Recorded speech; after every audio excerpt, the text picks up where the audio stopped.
Hello athlete, स्वागत है आप सभी का इस टेक्निकल एनालिसिस वीडियो पे। इस वीडियो में हम लोग कुछ एथलीट्स के ट्रेनिंग क्लिप्स को एनालाइज करेंगे, समझेंगे कि उनकी टेक्निक में क्या क्या प्रॉब्लम्स है, कैसे वो अपनी स्ट्रेंथ, पावर, स्पीड इन चीज़ों को बढ़ा सकते हैं एक अच्छी टेक्निक को यूज करके। बिना टाइम वेस्ट करे हम वीडियो को स्टार्ट करते हैं। सबसे पहले हम रक्षित की वीडियोस को एनालाइज करेंगे। तो ये हमारे पास रक्षित की वीडियो है। ये 3 पॉइंट स्टार्ट ले रहा है। इसे हम एक बार नॉर्मल स्पीड में चला के देखते हैं। तो ये उसका स्टार्ट था। अब यहाँ पे जो सबसे पहली गलती मुझे लग रही है वो है कि जो उसकी सेट की पोजीशन है ना, जैसे ये उसकी सेट की पोजीशन है, यहाँ पे ये दिक्कत है कि उसके शोल्डर्स यहाँ है, हिप्स यहाँ पे हैं और दोनों लगभग एक स्ट्रेट लाइन में, मतलब स्ट्रेट लाइन में तो होंगे पर ये जमीन के पैरेलल है। जैसे कि अगर जमीन ये है तो उसके हिप और शोल्डर से जो स्ट्रेट लाइन बन रही है वो उसके पैरेलल है, जबकि ऐसा नहीं होना चाहिए। अगर जमीन ऐसे है, हमेशा हमारे शोल्डर्स नीचे रहेंगे और हमारे हिप्स ऊपर होने चाहिए। इस पोजीशन पे होनी चाहिए हमारी बैक। अब ये चीज ठीक कैसे होगी? हमारी स्टार्टिंग लाइन तो यही है, मतलब जहाँ पे हम हाथ रखेंगे वो पॉइंट चेंज नहीं होगा, हमें हाथ वहीं पे रखना है। बस हमें क्या करना है, जो हमारे पैर हैं वो ज्यादा पीछे हैं, उन्हें हल्का सा आगे ले आएंगे अगर हम, तो उसकी वजह से नेचुरली अपने आप हमारे हिप ऊपर उठ जाएंगे। तो स्टार्टिंग पोजीशन में एक ये मेन गलती है। और स्प्रिंटिंग में इस चीज का एक और ये नुकसान होगा कि स्टार्टिंग लाइन तो ये है और यहाँ पे रक्षित ने अपने पैरों को यहाँ पे रखा है। रक्षित चाहता तो अपने पैरों को यहाँ पे भी रख सकता है, रक्षित चाहता तो अपने पैरों को यहाँ पे भी रख सकता है। और हम हमारे पैरों को किस पॉइंट पे रख रहे हैं, हम ए पॉइंट पे रख रहे हैं, बी पॉइंट पे रख रहे हैं, सी पॉइंट पे रख रहे हैं, वो अफेक्ट करेगा कि हमारा पैर आगे कितना जल्दी आ रहा है। जितना हमारा लाइन के पास रहेगा उतना ही हमारा फर्स्ट स्टेप फास्ट होगा। जितना ही हमारा पैर हम दूर रखेंगे उतना ही हमें ज्यादा टाइम लगेगा पहले पैर को आगे लाने में। और वीडियो को थोड़ा सा हम आगे बढ़ा के देखते हैं। ये हमारा पहला स्टेप निकल चुका है। तो यहाँ पे पहला स्टेप निकल चुका है और यहाँ पे जहां तक होपफुली लग रहा है कि मतलब पूरा ट्रिपल एक्सटेंशन हुआ होगा। मतलब वीडियो में पीछे वाला पार्ट हमें नहीं दिख रहा है, लेकिन हम ये मान के चल रहे हैं कि पैर अब यहाँ पे एक्सटेंडेड है पूरा। अब एक मेरे को प्रॉब्लम हल्की सी ये लग रही है कि यहाँ पे जो हमारा आगे वाला पैर है वो ऑलमोस्ट टच हो चुका है। मतलब बीच में एक ऐसा पॉइंट आया होगा जहाँ पे शायद से हमारे दोनों पैर जमीन पे टच थे। तो ये चीज नहीं होनी चाहिए। हमारा एक पैर जब उठ जाएगा उसके बाद हमें दूसरे पैर को रखना है। और अगर हम तुरंत ही, मतलब जैसे ये पैर उठा नहीं है या फिर जस्ट उठा है और उसी पॉइंट पे अगर हम आगे वाले पैर को रख देंगे तो हमारा जो ये पहला स्टेप है उसमें हमें एयर टाइम बहुत ज्यादा नहीं मिला। हम हवा में ज्यादा देर के लिए नहीं रुके, और क्योंकि हम हवा में बहुत ज्यादा देर के लिए नहीं रुके, हमारी बॉडी आगे ट्रेवल नहीं हुई होगी पहले स्टेप में। तो हमें एक ये ट्राई करना है कि हम हल्का सा और जोर से पुश करें ग्राउंड को, ताकि हमें बॉडी को थोड़ा सा टाइम मिल जाए हवा में रुकने का। और ये पहले स्टेप को तुरंत बहुत जल्दी ना रख दें, हल्का सा होल्ड करके रखें। और बल्कि कई बार एथलीट्स को इस तरह की टेक्निक यूज करके अच्छा लगेगा, क्योंकि उनके पहले स्टेप में एयर टाइम बहुत ज्यादा नहीं है, उनका स्टेप बहुत ज्यादा फास्ट आ जाएगा, जिसकी वजह से उन्हें लगेगा कि फ्रीक्वेंसी बहुत ज्यादा बढ़ रही है। मतलब खच खच खच एकदम तेज स्टेप्स आ जाएंगे हमारे, लेकिन वो फ्रीक्वेंसी का कोई मतलब नहीं निकलेगा अगर हमारी बॉडी आगे की तरफ ट्रेवल नहीं कर रही है। वीडियो को थोड़ा और आगे बढ़ा के देखते हैं और यहाँ पे आप मतलब क्लियरली देख सकते हो कि जैसे ये हमारी स्टार्ट लाइन थी और स्टार्ट लाइन के जस्ट आगे ही उसने अपना पैर रखा। मतलब जो पहला स्टेप है उसमें बिल्कुल भी डिस्टेंस कवर नहीं हो रहा है। जबकि हमें ट्राई करना है कि जो हम हमारा पहला पैर रखेंगे कम से कम 50 सेंटीमीटर के आसपास तो आगे हो स्टार्टिंग लाइन से। एक और प्रॉब्लम जो मुझे लग रही है वो है कि एंकल में स्टिफनेस बिल्कुल नहीं है। जैसे आप यहाँ पे देख सकते हैं कि हमारा एंकल इस पोजीशन पे है, ठीक। और आप इस पॉइंट पे थोड़ा ध्यान से देखना है ना, जो हमारा पैर नीचे जमीन पे है, राइट वाले पैर, उस पे आप ध्यान देना। जो एथलीट है उसकी हील प्रेस हो जाएगी अब धीरे धीरे धीरे धीरे धीरे। अब देखो इस पॉइंट पे, आप देखो यहाँ पे हमारी हील कितनी ज्यादा प्रेस हो चुकी है ना, नीचे दब गई है हील। तो ये चीज एक नहीं होनी चाहिए। जो हमारा सेकंड स्टेप है, ये लेफ्ट वाला पैर देखो आप, अभी उसमें भी यही चीज हो रही है कि हील प्रेस हो जा रही है। तो एंकल में स्टिफनेस नहीं है, उस पर भी हमें काम करना पड़ेगा। अब एंकल की स्टिफनेस को इंप्रूव करने के लिए हमें क्या करना है, प्लायोमेट्रिक्स करने हैं। लो लेवल प्लायोमेट्रिक्स रहेंगे, जैसे कि स्किपिंग हो गया। और स्किपिंग ऐसे नहीं कि आप बस रेपिटेशन लगाने के लिए कर रहे हो, पूरे टाइम आपका फोकस रहेगा आपके एंकल के ऊपर। आप अपने एंकल को दबने नहीं दे रहे हो, आप उसको स्टिफ रख रहे हो। अब जो हमारी टेक्निक होती है उसको इंप्रूव करने के लिए बहुत बार दो तरह की चीजें काम आती है। एक होता है रेपिटेशंस, कि मतलब जो चीज आपसे नहीं बन रही, जो चीज आप गलत तरीके से कर रहे हो, उसकी ज्यादा से ज्यादा रेपिटेशंस लगाओ। और दूसरा है प्री रिक्विजिट्स पे काम करना। इसका मतलब है कि उस टेक्निक को लाने के लिए हमें किस और चीज की जरूरत पड़ेगी। जैसे अब यहाँ पे टेक्निक में मेन प्रॉब्लम क्या है कि एथलीट के हील ड्रॉप हो रहे हैं, हील प्रेस हो रहा है। तो क्या वो चीज ज्यादा रेपिटेशंस करने से ठीक हो जाएगी? ज्यादातर चांसेस है कि नहीं होगी। उसके लिए हमें प्री रिक्विजिट पे काम करना पड़ेगा, यानी कि हमें किसी और चीज पे ध्यान देना पड़ेगा। और अगर हम उस चीज को सुधारेंगे तब जाके ये चीज सुधरेगी, और वो है हमारी एंकल की स्टिफनेस। हमें हमारे एंकल की स्ट्रेंथ को डेवलप करना है। जब वो चीज इंप्रूव होगी तो उसकी वजह से ही हमारी टेक्निक इंप्रूव हो पाएगी। बिना उसके हम चाहे कितना ही एफर्ट डालें नहीं होगा, ठीक है। तो यहाँ पे एथलीट को अपने एंकल स्टिफनेस के ऊपर भी काम करते रहना है, ठीक है। तो काफी छोटी वीडियो है, इसमें और कुछ नहीं है। अगली वीडियो देखते हैं रक्षित की। ये एक थोड़ी सी लंबी रेपिटेशन है, यहाँ से हम चला देते हैं।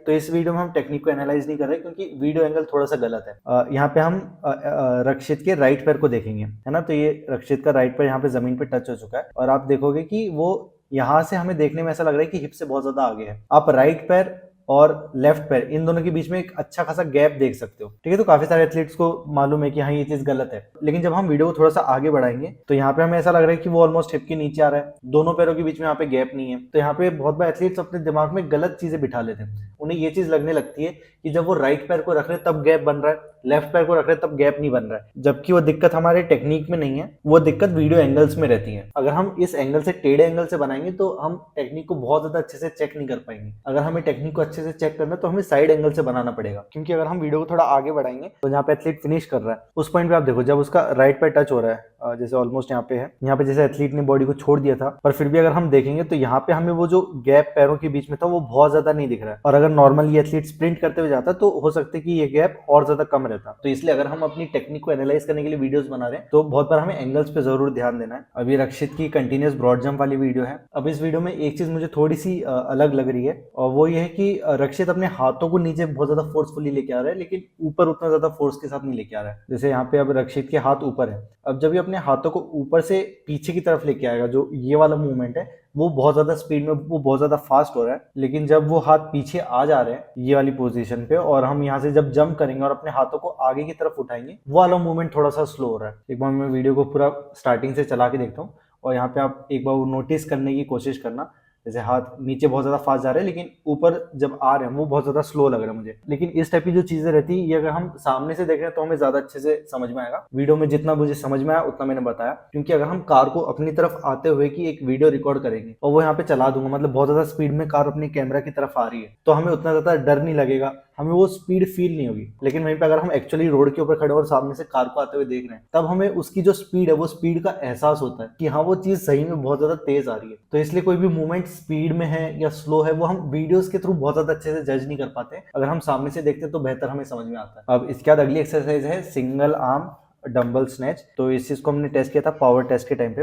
अब टेस्ट के हिसाब से कहो या फिर एक एक्सरसाइज परफॉर्म करने के हिसाब से अगर हम देखेंगे तो एक प्रॉब्लम ये हो रही है कि जैसे जो स्टार्टिंग पोजीशन है, हमें स्टार्टिंग पोजीशन को ये रखना है और जब हम इस वेट को ऊपर पुल करेंगे उस टाइम पे जो हमारे एल्बोज हैं ये हमारा हाथ बेंड नहीं होना चाहिए, है ना, ये पूरे टाइम में हमें एकदम स्ट्रेट रखना है। लेकिन यहाँ पे क्या हो रहा है, एक बार रक्षित नीचे बैठ रहा है ना, मतलब जैसे ये स्टार्टिंग पोजीशन है, स्टार्टिंग पोजीशन के बाद में रक्षित नीचे बैठ रहा है, अपने आर्म्स को देखो यहाँ पे बेंड करके रखा है, तो ये बेंड नहीं करना हमें, और बेंड करने के बाद बहुत ज्यादा झटके से उठाने की कोशिश कर रहे हैं, तो ये चीज हमें नहीं करना है। हमें ट्राई करना है कि इसी पोजीशन से हम पुल करें।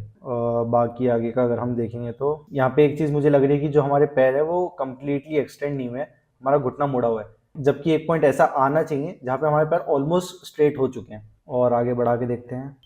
अब यहाँ पे एक और चीज़ गलत ये लग रही है कि जो हमारी स्टार्टिंग पोजीशन थी उसमें हमारे पैर इस पोजीशन पे हैं, यानी कि ऑलमोस्ट पैरेलल है ना, लेकिन उसके बाद में जब हम स्नैच कर रहे हैं और फिर लैंडिंग कर रहे हैं तो उस पॉइंट पे आप देख सकते हो कि पैर बहुत ज़्यादा ऐसे टेढ़े हो चुके हैं अभी, है ना। तो ये एक चीज़ नहीं होनी चाहिए, बहुत ज़्यादा हल्का फुल्का होता है लेकिन ये कुछ ज़्यादा ही हो रहा है यहाँ पे। और एक और चीज़ जो अच्छी नहीं लग रही है वो ये है कि जब हम वेट को ऊपर पुल कर रहे हैं यहाँ पे हमारे पैर ऑलमोस्ट लैंड हो चुके हैं, मतलब हम एक लैंडिंग वाली पोजीशन पे आ चुके हैं, पैर अच्छे से स्टेबल हो चुके हैं, लेकिन अभी भी वेट ऊपर नहीं पहुंचा है। जबकि ऐसा होना चाहिए कि जब हमारे पैर टच हो रहे हैं उस टाइम पे ऑलमोस्ट हमारे हाथ भी सीधे हो जाए। जैसे दो चीजें हैं, एक है हमारा हैंड्स स्ट्रेट, हाथ सीधे होने चाहिए, और लेग्स स्टेबल। स्टेबल का मतलब है कि हम एक स्क्वाट की पोजीशन पे आ गए, ये वो पोजीशन है जिसके बाद हम ऊपर ही उठते हैं, ठीक। तो अब जो हैंड स्ट्रेट हो रहे हैं और हमारे पैर स्टेबल हो रहे हैं, ये दोनों चीजें एक साथ होनी चाहिए, मतलब ये हो गई और ये हो गई, दोनों एक साथ हो गई। ऐसा नहीं हो कि पहले ये चीज हो रही है फिर उसके बाद में ये चीज हो रही है, दोनों चीजें ऑलमोस्ट एक ही टाइम पे एक साथ होनी चाहिए।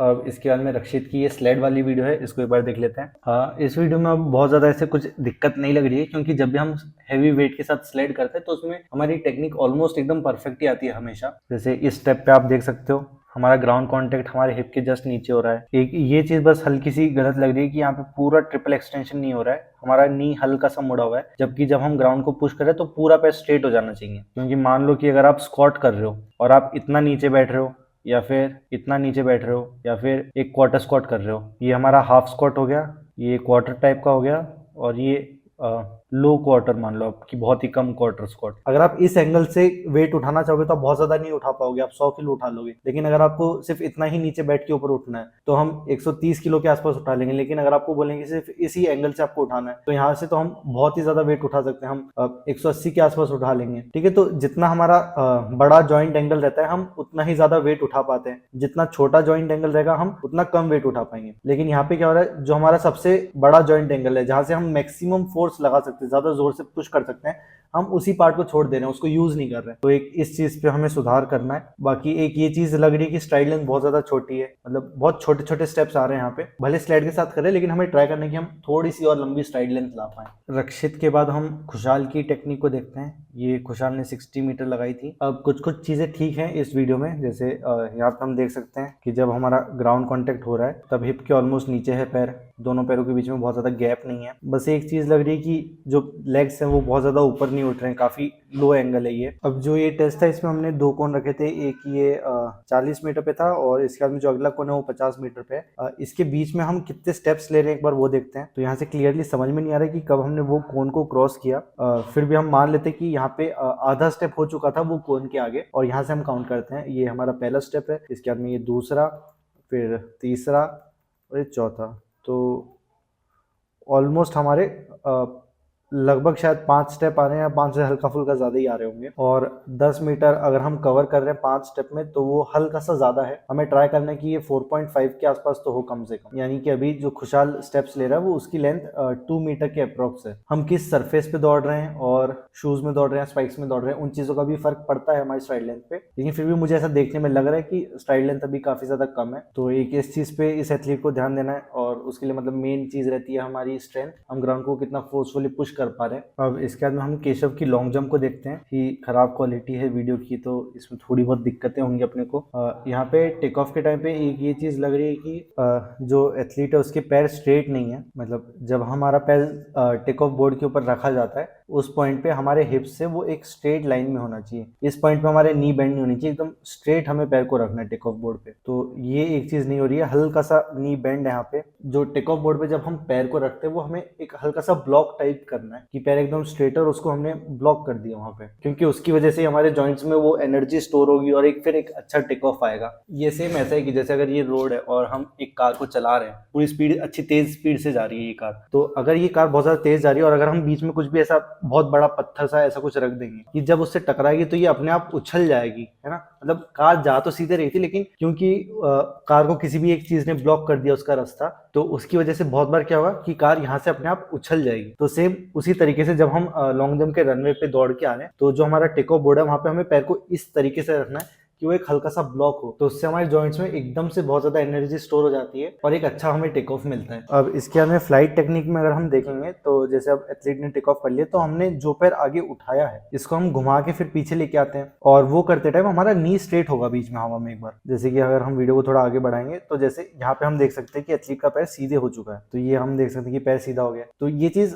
होनी चाहिए लेकिन ये बहुत ज्यादा आगे हो रही है, मतलब हम हमारे पैर को आगे की तरफ सीधा कर रहे हैं जबकि हमें उसे नीचे की तरफ सीधा करना है। जैसे कि एथलीट इस पोजीशन पे आया था, है ना। तो अब यहाँ पे क्या कर रहा है एथलीट, अपने पहले शिन को खोल रहा है, फिर उसके बाद में हमारा पैर जब पूरा सीधा हो जा रहा है तब हम उसे नीचे पुल कर रहे हैं। हमें पैर को नीचे की तरफ पुश करना है, जैसा जब हम सीढ़ी पे चढ़ते हैं उस टाइम पे जैसा मूवमेंट हमारा होता है। हम पैर को सीधा करेंगे लेकिन सामने की तरफ सीधा नहीं करना है, हमें नीचे की तरफ सीधा करना है। तो एक इस चीज पे हम ध्यान दे सकते हैं। और हमें एक और चीज का ट्राई करना है कि हम हल्का सा होल्ड करके ये चीज करें। जैसे अब एथलीट ने यहाँ पे टेक ऑफ कर दिया तो जो हमारा ये पहला साइकिल है, ये हम पहला साइकिल बहुत ज्यादा स्पीड में कर रहे हैं, बहुत जल्दी कर रहे हैं, रश कर रहे हैं। हमें इस चीज को थोड़ा सा स्लो डाउन करना है, बहुत जल्दी पहला पैर नहीं चलाना है। रीजन उसका ये है कि अगर हम जल्दी पैर को चला देंगे तो उसकी वजह से हम इस पोजीशन पे बहुत जल्दी आ जाएंगे। जो हमारी ये लैंडिंग वाली पोजीशन है हम यहाँ पे बहुत जल्दी आ जाएंगे। जितना जल्दी हम इस पोजीशन पे आएंगे उतना ही ज्यादा टाइम के लिए हमें फिर इस पोजीशन को होल्ड करना पड़ेगा, और नेचुरली इस पोजीशन को लंबे टाइम तक होल्ड करना थोड़ा मुश्किल है। तो हमें ट्राई करना है कि इस पोजीशन पे हम बहुत ज्यादा टाइम के लिए ना हो, सिर्फ उस टाइम पे आए जब हमें लैंडिंग करना है। तो यहाँ पे केशव को मेनली 3 चीजों पे ध्यान देना है। जब हम पैर रख रहे हैं तो हमारा पैर सीधा हो,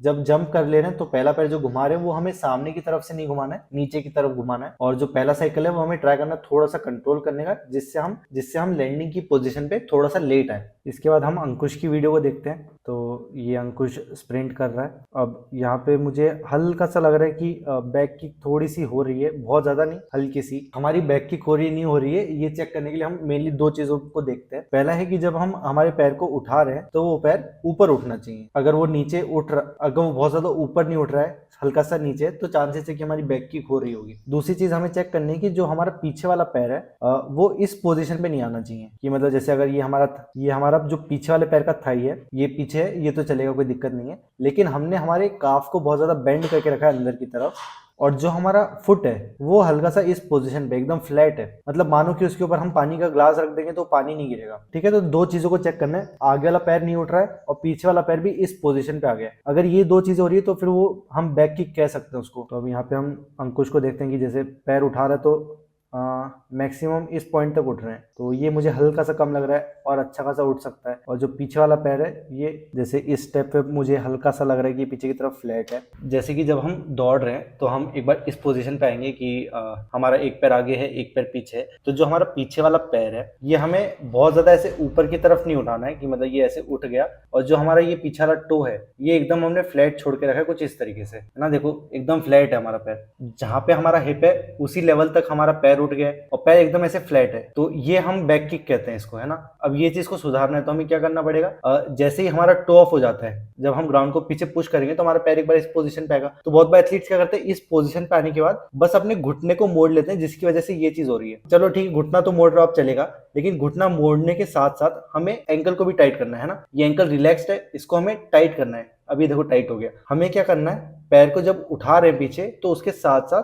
टो को भी टाइट करना है, और इसके साथ में जो हमारा पीछे वाला पैर है इसके हिप फ्लेक्सर्स को भी टाइट करना है। एथलीट्स क्या कर रहे हैं, बस अपने हैमस्ट्रिंग का यूज कर रहे हैं, बस पैर को मोड़ रहे हैं फिर लेके आ रहे हैं। जबकि हमें क्या करना है, हैमस्ट्रिंग को मोड़ने के साथ साथ एंकल को भी टाइट रखना है और साथ में हिप फ्लेक्सर्स को भी एक्टिवेट करके फास्ट पुल करना है। तो ये दो चीजें करने से हो सकता है कि हमारी बैक किक सुधर जाएगी, लेकिन हमें माइंडफुल रह के बहुत बार रेपिटेशंस लगानी पड़ेगी। अब जैसे मैंने थोड़ी देर पहले बताया था कि जो टेक्निक है उसको इंप्रूव करने के लिए दो चीजों पे हमें काम करना है। एक तो है कि हम रेपिटेशंस करें, और एक है कि स्ट्रेंथनिंग करें, या फिर मतलब जो बॉडी पार्ट्स वीक है जिसकी वजह से वो चीज नहीं हो पा रही है उन पे काम करें। पॉइंट पे क्या, एथलीट्स की जो टिबियालिस वाली मसल्स है, हमारी टिबियालिस की जो मसल रहती है वो रिस्पॉन्सिबल रहती है पैर को नीचे से ऊपर उठाने के लिए, है ना। तो अगर ये वीक है तो फिर हम पैर को ऊपर ऐसे फास्ट नहीं उठा पाएंगे, तो उसके लिए हमें टिबियालिस मसल को स्ट्रेंथन करना है। और अगर हिप फ्लेक्सर्स वीक है तो हम पैर को भी ज्यादा जल्दी आगे नहीं ला पाएंगे। तो एक तो स्ट्रेंथनिंग करनी है हिप फ्लेक्सर्स की, टिबियालिस मसल्स की, और उसके साथ साथ इसकी रेपिटेशंस लगानी है, ज्यादा प्रैक्टिस करना है। क्योंकि जैसे अंकुश एक बार ट्रेनिंग कर चुका है मेरे पास, तो उसका मुझे अंदाजा है कि हाँ उसके हिप फ्लेक्सर में अच्छी खासी स्ट्रेंथ होगी, और टिबियालिस भी ऐसा नहीं कि बहुत ज्यादा वीक है। मतलब उसके लिए जो प्री रिक्विजिट वाली चीज थी वो नहीं है। जो उस टेक्निक को परफॉर्म करने के लिए हमें चीजें चाहिए वो उसके पास पहले से ही है, बस उसको उस चीज की रेपिटेशन करनी है, ज्यादा उसको प्रैक्टिस करना है। जिसके लिए एक बहुत अच्छा तरीका है विकेट सेशंस। विकेट ट्रेनिंग में हम एक छोटी स्ट्राइड लेंथ रखेंगे, लेकिन एक सही फॉर्म को मेंटेन करने की कोशिश करेंगे। इसके बाद में हम रमनवीर की जंप को देखते हैं। तो एक बार स्टेप काउंट करता हूँ कि कितने स्टेप्स में उसने जंप करी है। तो ये